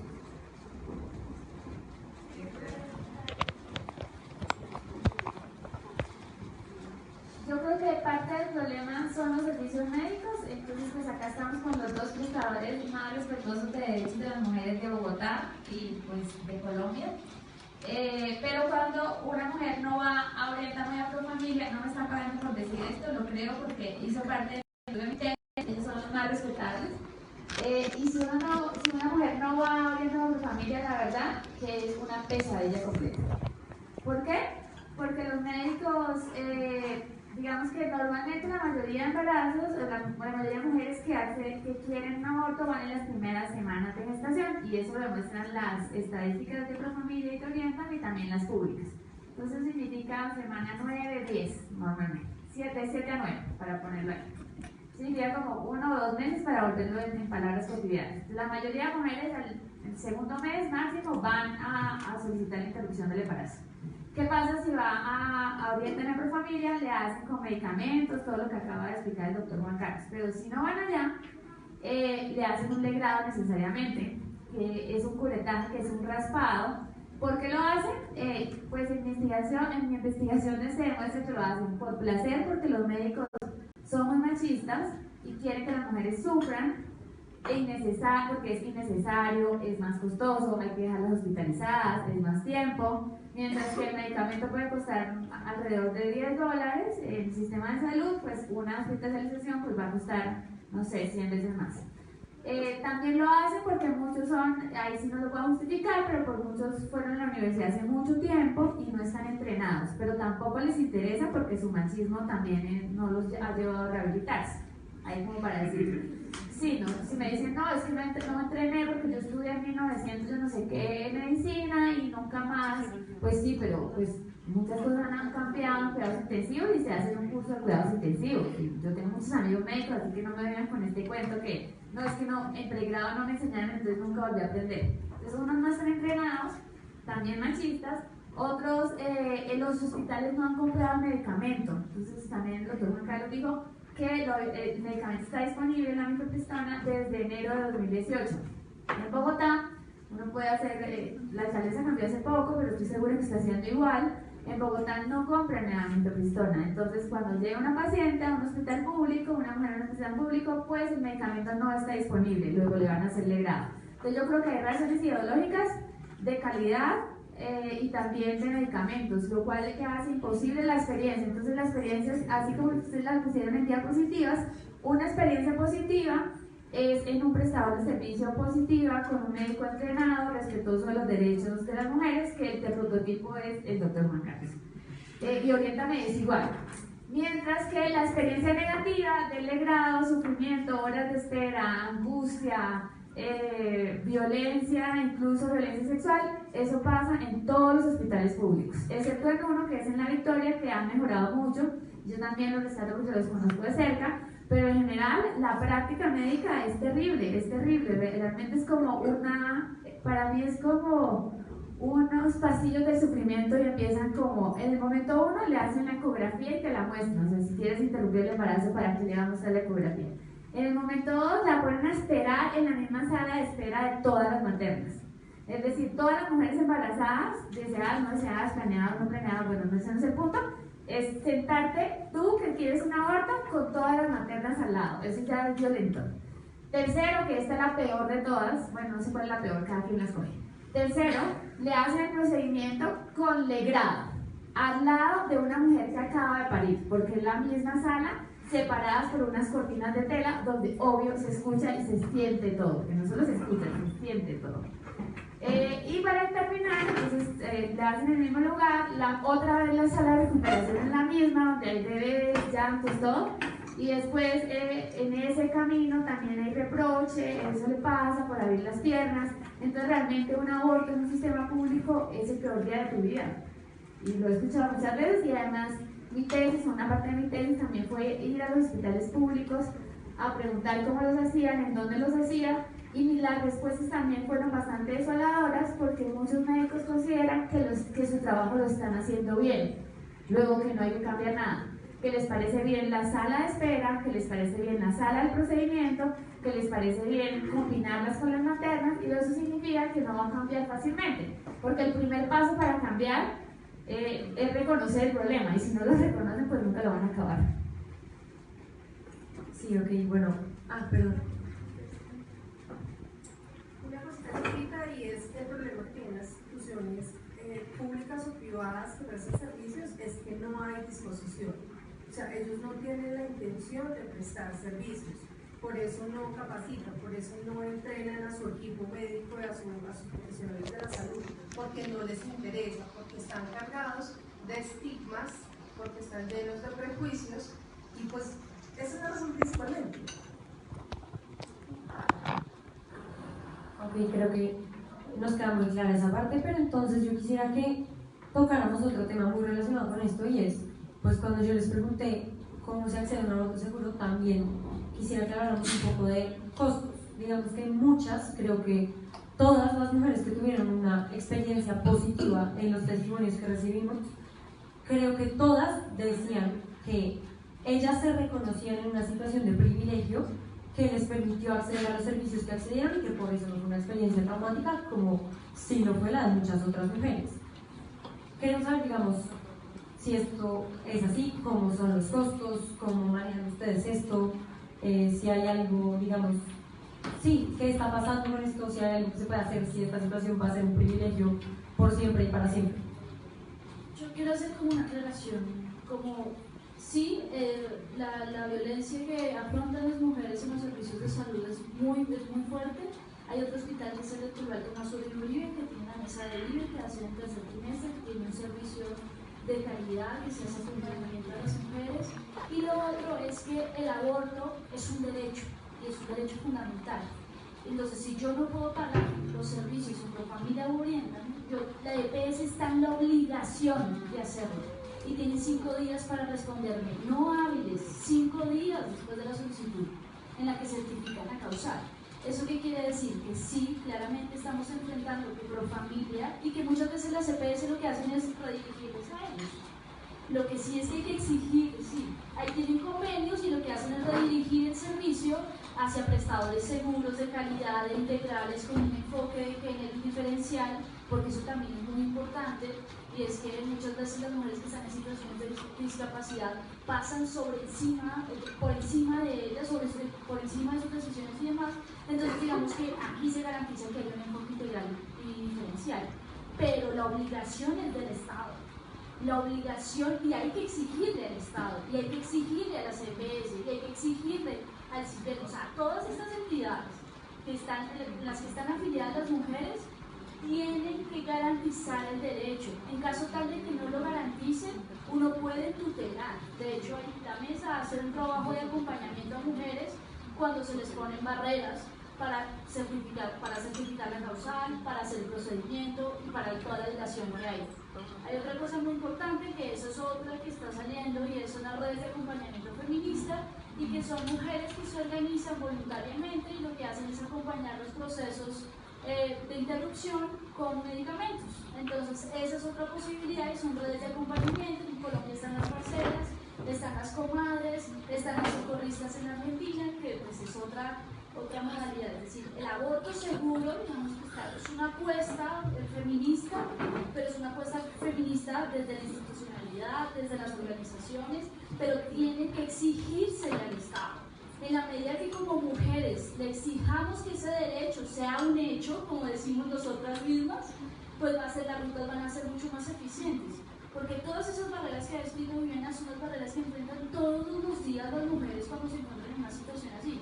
Ahora, pongámoslo en un casco urbano, pongámoslo en una población rural, en el que tú tienes que desplazar en lancha, o te tienes que desplazar. ¿Cuánto cuestan los desplazamientos hasta el casco urbano? Y si en el casco urbano hay barreras. Miren que la mayoría de las sentencias de la Corte Constitucional, después de la de C355, todas son barreras. Bueno, la primera pues fue la barrera que no le pudieron hacer tratamiento a la mujer, y por eso se desfinalizó y ella se murió. Pero de ahí para adelante revisen todas las sentencias. Barreras, barreras, barreras, barreras. Y la Corte por eso les dice, ojo, miren, tienen que ponerse las pilas con esto. Le dice al Congreso, usted va a seguir con estas barreras para las mujeres. Le dice al Ministerio de Salud, por favor organice, reúna toda la legislación y dé las instrucciones. Yo lo estoy dando así un resumen muy light. Pero lo que voy es que tiene que ser integral. Es decir, si está la posibilidad de acercarnos a servicios de salud como orientan Profamilia, está muy bien, pero si no, hay que seguir exigiendo al Estado. Y en caso tal de que en su CPS no pase o lo que sea, hay mujeres que les van a acompañar a que ese proceso se dé en los CPS. Porque si ellos no lo hacen, están infringiendo la ley. Y si hacen cosas de violencia obstétrica, también están infringiendo la ley. Entonces, esa clase de cosas es el cambio social, lo que estábamos hablando al principio con el estigma, la objeción de conciencia, estas barreras a la información. A muchas mujeres les da la certificación médica y se las engavetan. No vuelven 8 días, no vuelven 15 días, no vuelven, luego llegan a las 26 semanas. ¿Usted por qué está rogando? Como si hubiese sido la mujer. Entonces yo creo que es una presión integral. Tenemos que presionar a todas las instancias para que el servicio y el derecho al aborto pues sea un derecho que se cumpla a cabalidad.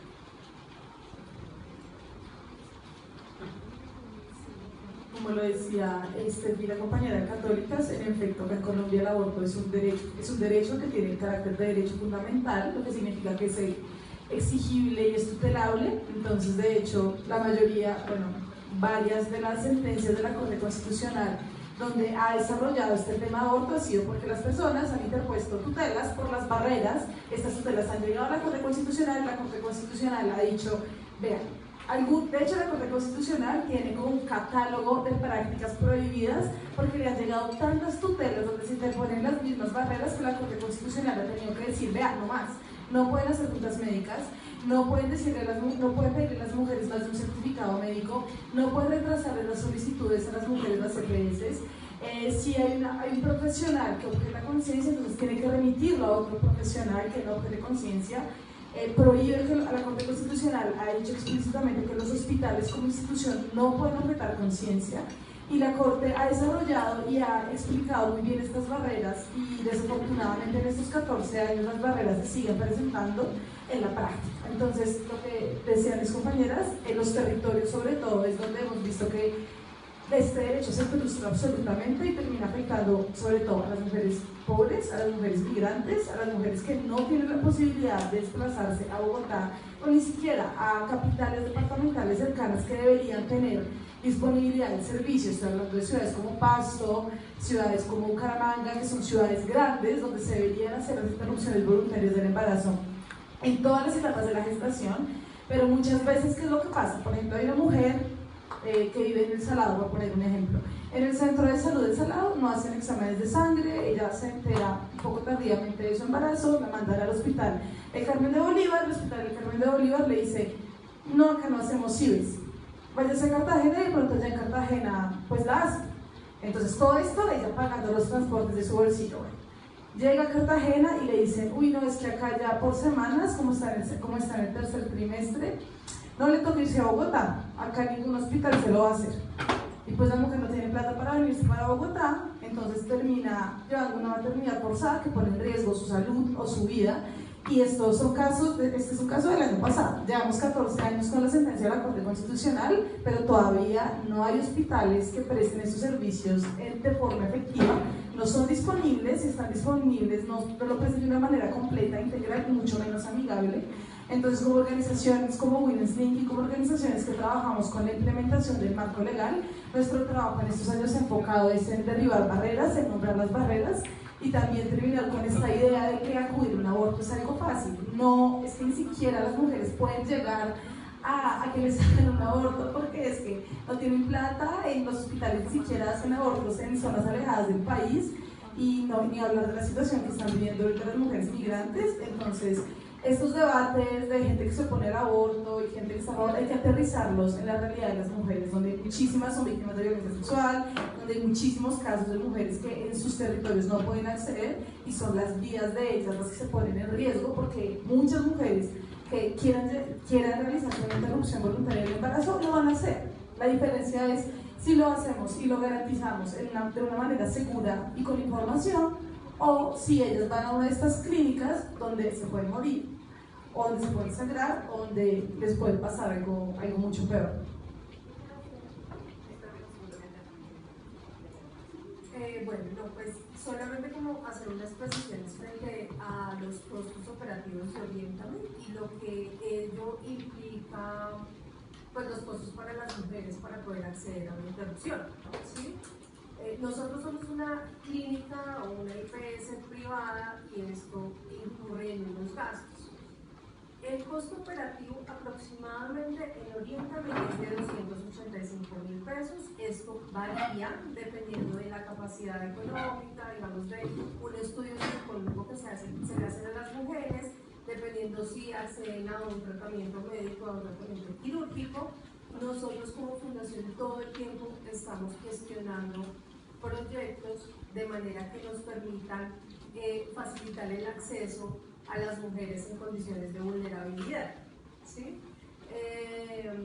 Tratamos de mantener los convenios con las EPS, con algunas. En este momento tenemos 5 EPS con quienes tenemos convenios, pero sigue siendo poco para la cantidad, digamos, que de mujeres que demandan el servicio y que por razones económicas no se pueden acceder porque hay barreras, que son las barreras que habló Angélica principalmente. Pero el costo aproximado es de 285.000 y de ahí pues puede aumentar. Muchas mujeres pueden pagar mucho más de este valor y eso pues facilita que se puedan financiar el costo del procedimiento de otras mujeres. Pero pues sí, es un tema económico que viene poniendo fábricas a nosotros.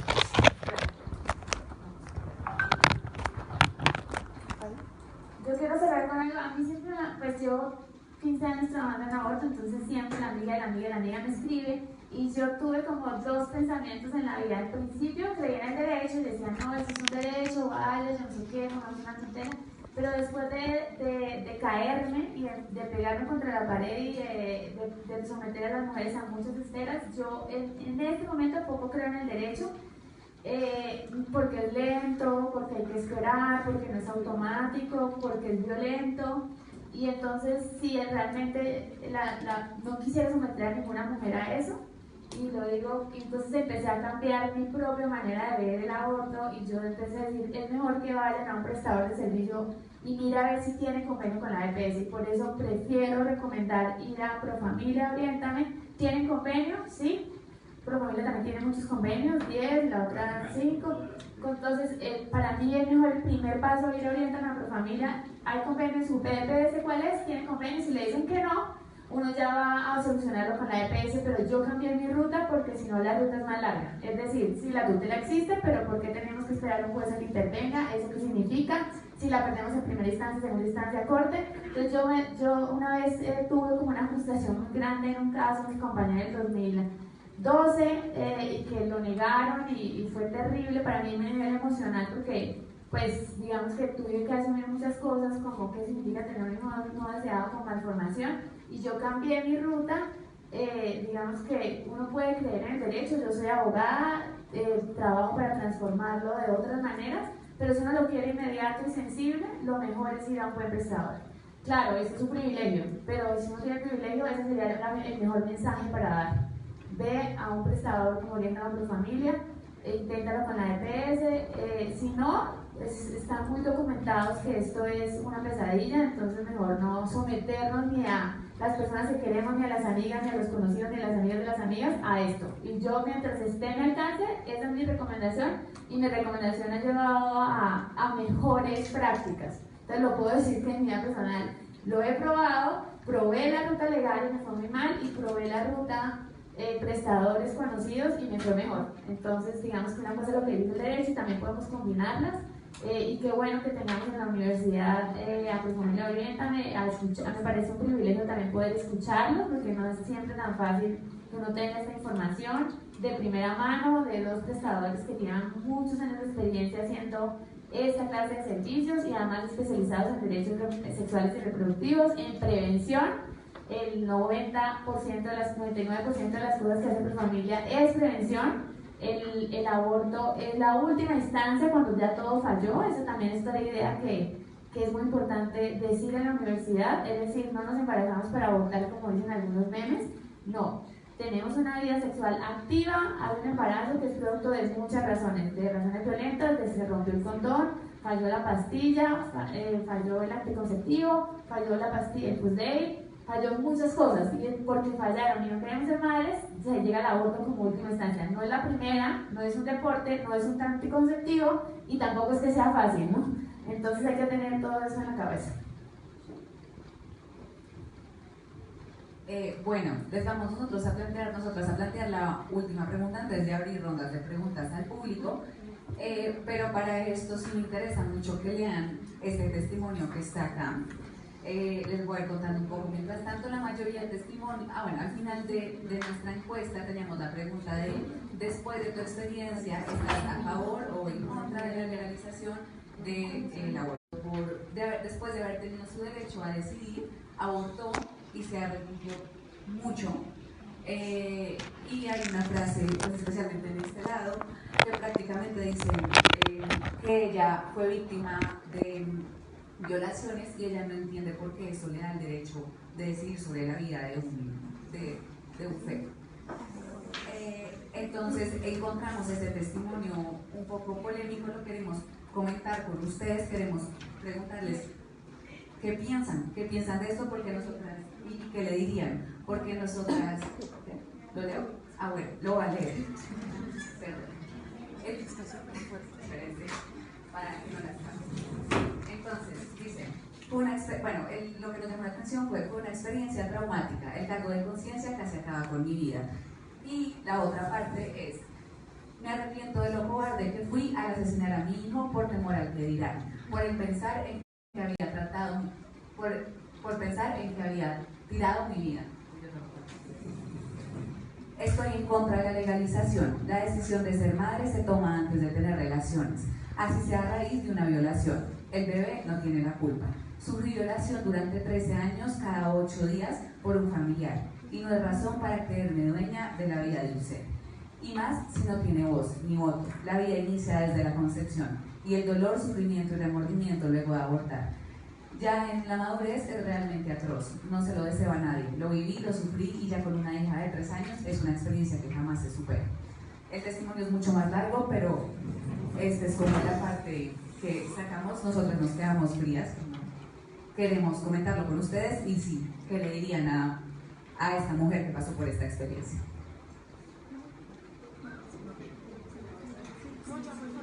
Lo más triste de todo es que no es un testimonio raro ni exótico.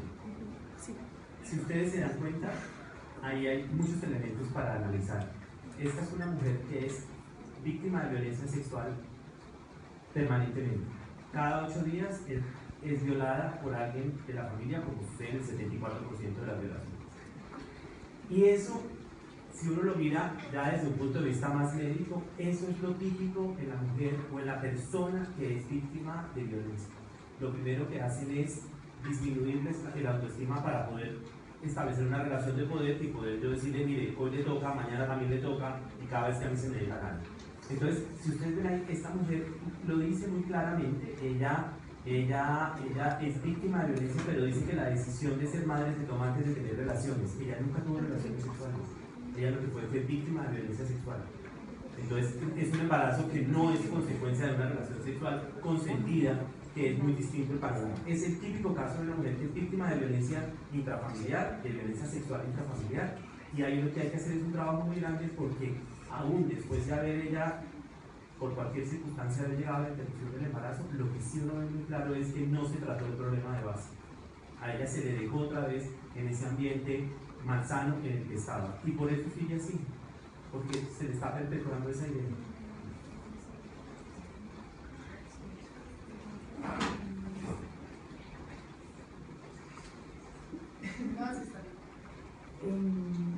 Bueno, realmente las mujeres tienen muchas razones por las que deciden abortar, y realmente un poco es como esta idea de que los seres humanos somos fines en sí mismos, y las mujeres son las mejores personas, las personas con mayor información sobre su situación, las personas con el mejor juicio, y las mujeres que tienen toda la información en su situación particular para decidir si acuden a una interrupción voluntaria del embarazo o no. Y es deber de la sociedad, del Estado y de las organizaciones confiar en que ellas son las que tienen el mejor juicio. Es así, porque ellas son las que conocen su situación y porque las otras personas no lo saben, y al mismo tiempo todas las situaciones son distintas. Pero en este caso, incluso si hablamos de casos en los que las mujeres tiempo después se preguntan si esa fue la mejor decisión o no fue la mejor decisión, ese es un caso específico y es un caso particular, y ella, lo importante es que pudo decidir en ese momento. Hay mujeres que no pueden decidir, y lo que tenemos que garantizar es que esta sea una opción, sobre todo que sea una opción cuando son casos como estos, donde se está poniendo en riesgo su vida, y cuando son casos de violencia sexual, porque son casos en los que las mujeres, y esto lo ha dicho también la Corte Constitucional, no tienen que asumir tareas heroicas. Nadie está obligado a asumir tareas heroicas o ser un mártir o poner en riesgo su vida por nada. Entonces, sí, ella tenía un marco legal que le permitía decidir, y en ese caso, sí, digamos que lo que dice la normatividad es que debemos confiar en el juicio de las mujeres y darles toda la información científica, no dogmática, no con sesgos, no con estereotipos, para que tomen la decisión que mejor se ajuste a sus circunstancias particulares.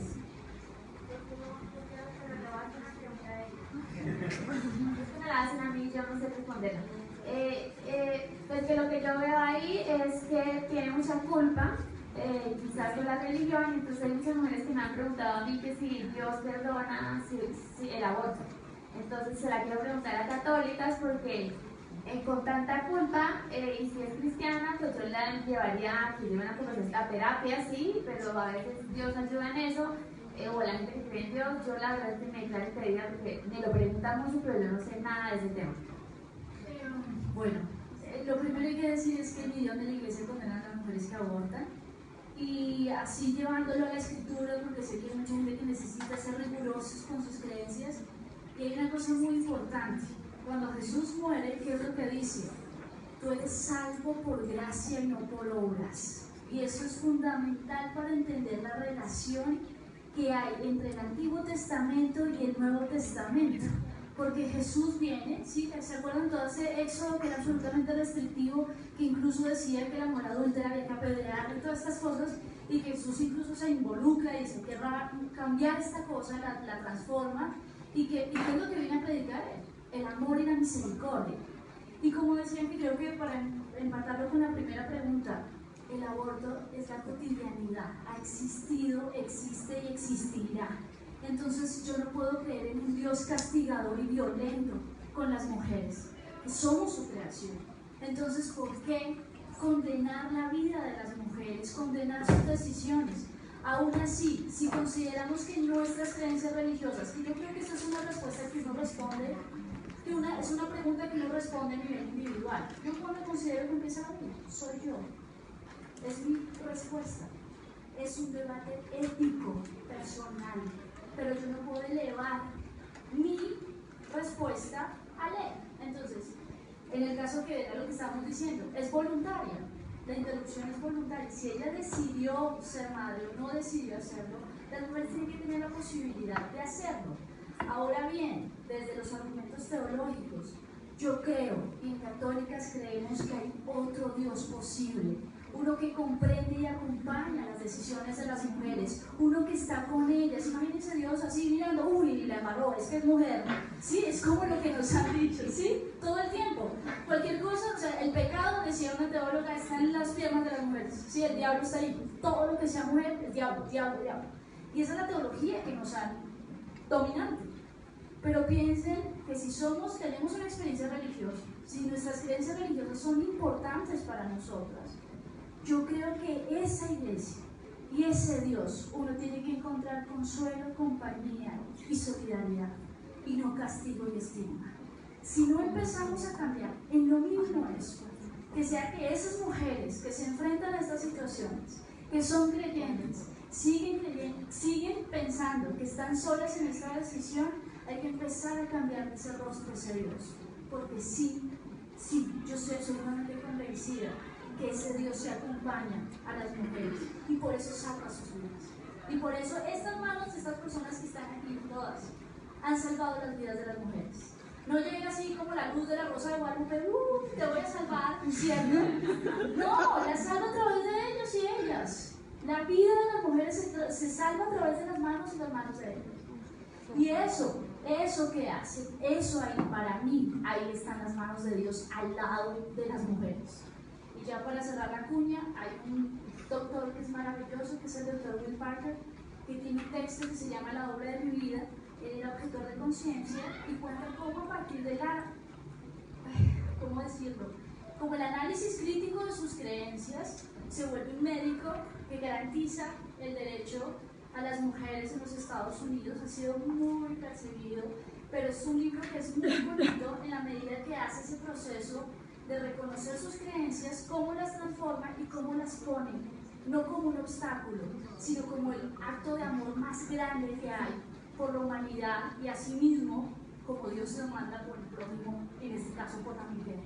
Entonces yo creo que eso es como que hay que trabajar en eso. Tenemos que también trabajar en ese imaginario de Dios que tenemos, ese imaginario de un Dios castigador, que todo es pecado, que todo es malo y que todas las decisiones de las mujeres tienen que ser un juicio. No. Yo estoy absolutamente segura, desde católicas estamos seguras que otro Dios sí es posible y que ese Dios sí está del lado de las mujeres.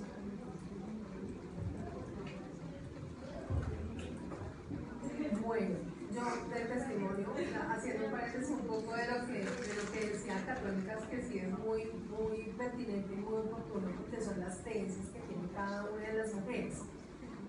yo en el testimonio veo varias cosas, o sea, veo un sentimiento de culpa y me voy a atrever a decir esto y no sé si me estoy equivocando, pero veo un sentimiento de culpa muy grande, pero también veo que es más que la decisión de interrumpir el embarazo, es que es la primera vez que ella toma una decisión sobre su cuerpo, ¿sí? Porque ella está siendo violentada y abusada por mucho tiempo y muy seguramente este testimonio fue la primera vez que ella pudo hablar al respecto de su violación. Entonces creo que con ella hay que hablar, indagar una cantidad de cosas, porque creo que su culpa tiene que ver mucho con el que no ha podido realmente tomar decisiones sobre su libertad sexual, porque ella ha sido violentada, ha sido abusada, ha sido violada en repetidas ocasiones. No sé, o sea, tocaría hablar más con ella, pero sí veo como un componente de culpa ahí más que por el mismo hecho del aborto, o sea, creo que le está echando también como una culpa al aborto sobre la decisión que tomó sobre su cuerpo, porque realmente nunca la ha tenido, ¿sí? O sea, me estoy siendo atrevida en ese momento porque no la conozco, no conozco bien su contexto, pero creo que con ella, si hay manera de poder conversar y poder sentarnos a hablar de alguna manera, pues sería chévere para poder acompañarla en ese proceso, porque si no, eso va a ser hasta el final de sus vidas y puede transmitir también esto a su chiquita y de ahí para allá. Entonces, si hay la manera de poderla contactar y poder conversar con ella, sentarnos a hablar con ella, no sé qué tan fácil sea, que seguramente no, porque son testimonios anónimos, pero pues sí, creo que con ella, creo que ese es el tema de su culpa de su propio cuerpo, porque es la primera vez que toma decisiones sobre sí. No, muchísimas gracias por todas estas. Igual, bueno, queremos aclarar para que no se malentienda esta conversación que estamos teniendo. Esto no es algo personal, digamos, hacia esta mujer específica, que igual no sabemos quién es, igual es un testimonio anónimo. Esto no es, digamos, ni un ataque, ni un juicio hacia esta mujer específica. Es ver en este testimonio un reflejo de todas las mujeres, que son muchas, que tienen sentimientos de culpa o de arrepentimiento, o incluso las mujeres que son antiderechos y que pues no están a favor del aborto y de la legalización del aborto. Es ver en este testimonio y en esta historia de vida un reflejo de toda esta situación. No es sobre esta mujer específica, digamos, aunque así lo vemos porque fue pues el único testimonio así que recibimos. Pero sí, pues queríamos hacer esta aclaración porque esto, digamos, es un mensaje que trasciende a esta mujer. Sí, excelente. Bueno, y ahora ya vamos a abrir ronda de preguntas, por si tenemos en el público alguien que quiera hacerle preguntas a los panelistas. Levanten la mano, por favor. Ok, quedan 5 minutos.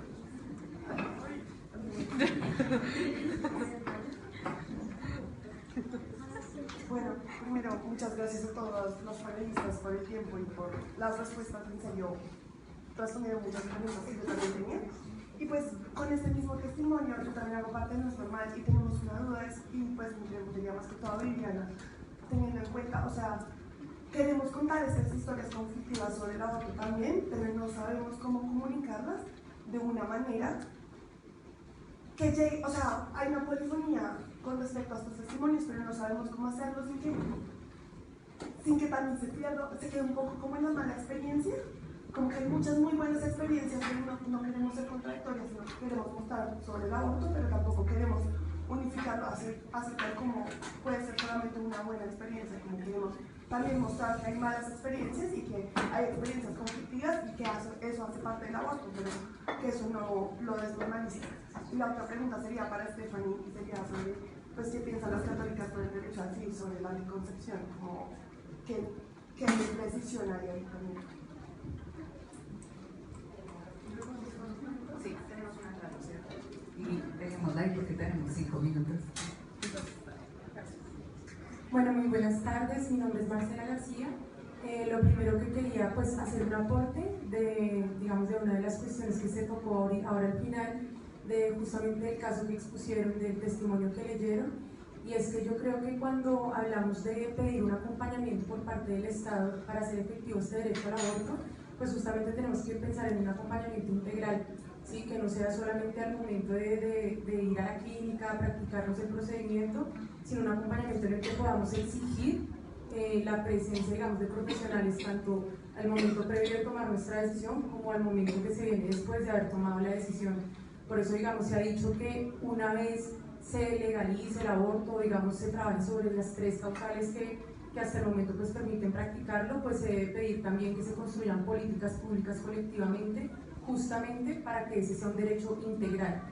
Y bueno, mi pregunta va para el doctor Juan Carlos, con las cifras que dio al inicio, ¿sí? Si digamos de esos 22.000 casos atendidos en el 2019 fueron casos efectivos de aborto, y si se tienen también casos, digamos, de mujeres que hayan solicitado el procedimiento pero no hayan podido acceder. Hago la pregunta porque en algún momento en una intervención de la senadora Angélica Lozano ya hacía referencia a que cuando se accedía al aborto por la 3ª causal, pues se complicaba mucho por el hecho de que el requisito era presentar la denuncia, por ejemplo, contra quien había violado a la mujer. Entonces, básicamente eso.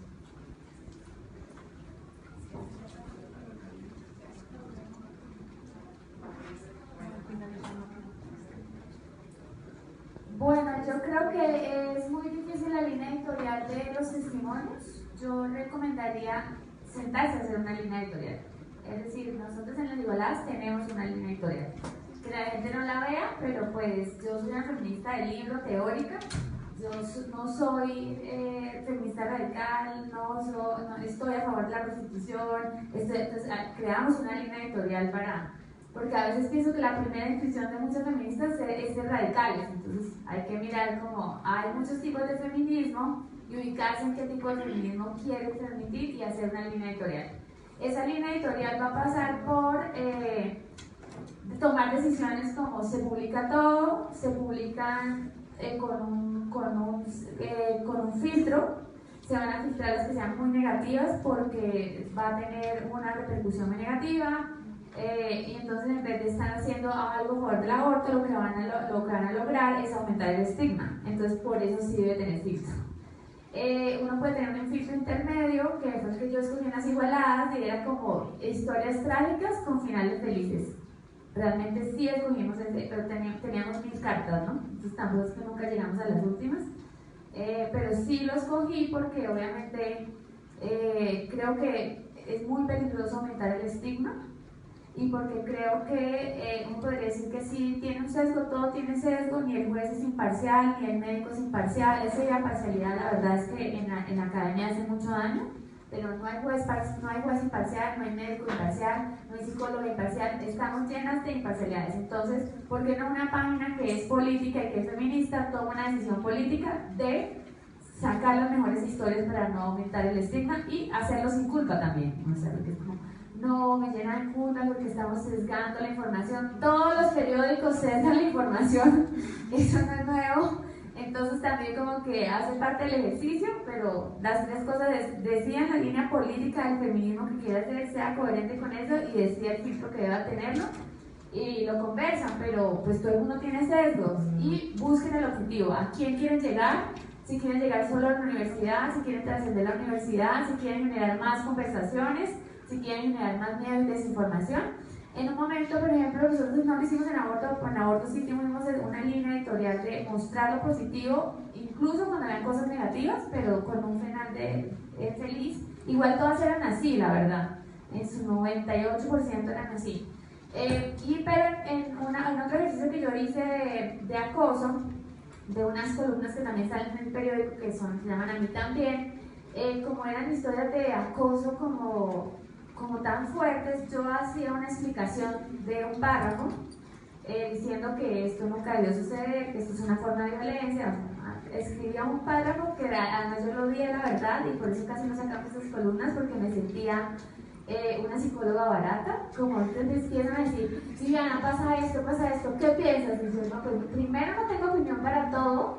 Segundo, me estoy repitiendo porque ya que más puedo decir, el acoso es una mierda, no debió pasar, hay una línea de poder, hay que denunciar, entonces me empezaba a repetir, pero esa era mi decisión personal, que yo odiaba, odio la salud también, pero en el público les encantaba el comentario, así masivamente. Una vez fue como el más leído todo el espectador, y yo digo, no, pues a mí no me gusta, me siento psicóloga, pero sí funciona porque la gente tiene tanta desinformación que uno le ayuda a la persona que está escribiendo el acoso o el aborto y baja el estigma. Entonces puede ser otra solución, pero esa solución es más trabajo. Y pues tiene que tener una línea editorial fuerte, tiene que saber de aborto, cada palabra que se dice en aborto, mejor dicho, puede ser un juicio total, es muy, muy técnico. Entonces no sé si tengan capacidad editorial para responder las cartas. Yo me siento en la capacidad editorial de responder temas de acoso y hasta me aburro. Y en aborto pues podría hacerlo, pero pensé que no era necesario, pero total, esa sería otra opción. No, en Católicas defendemos todos los derechos sexuales y todos los derechos reproductivos. Consideramos que la Iglesia, la jerarquía eclesial, no la Iglesia, y como una diferenciación también técnica, la Iglesia es el pueblo de Dios, somos todas y todos, pues los que somos creyentes. Y en ese sentido, la jerarquía eclesial es quien se opone a la anticoncepción, ¿no? Y se opone a la educación sexual integral. Entonces, ese es un punto de tensión, que no quieren aborto, no quieren adopción de parejas LGBT, no quieren educación sexual integral, no quieren anticoncepción, entonces básicamente no quieren nada. Entonces, retar esa institucionalidad de la jerarquía eclesial, es decir, necesitamos decidir sobre nuestros cuerpos, necesitamos anticonceptivos para disfrutar de nuestra sexualidad, porque esa es otra cosa. María tuvo hijos sin sexualidad, es decir, sin placer. ¿Por qué se niega el placer de las mujeres? ¿Por qué se oculta el placer de las mujeres? ¿Cuál es el miedo? Entonces, claramente en esa vía también los anticonceptivos son para disfrutar de esa sexualidad, y en esa vía, pues, Católicas está totalmente. El asunto es cómo hacemos para que esas figuras de poder en la Iglesia empiecen a reconocer eso, y que si la Iglesia no se transforma, se va a quedar sola. ¿Y qué es lo que ustedes están viendo? Hay una crisis de la Iglesia Católica muy fundamentada en todo lo que ha pasado con la pederastia, que es muy grave, pero también es su incapacidad de transformarse. Entonces, habrá que ver.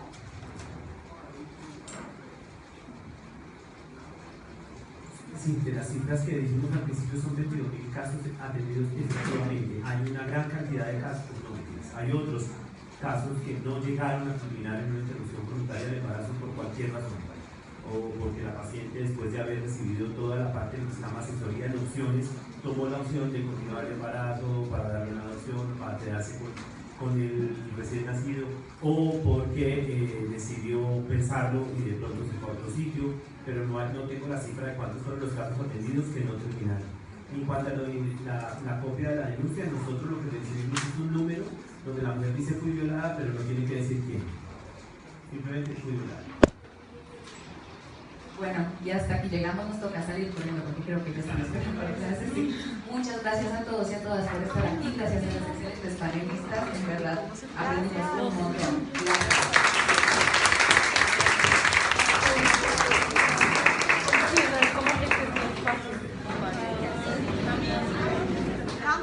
Gracias. Uy, no.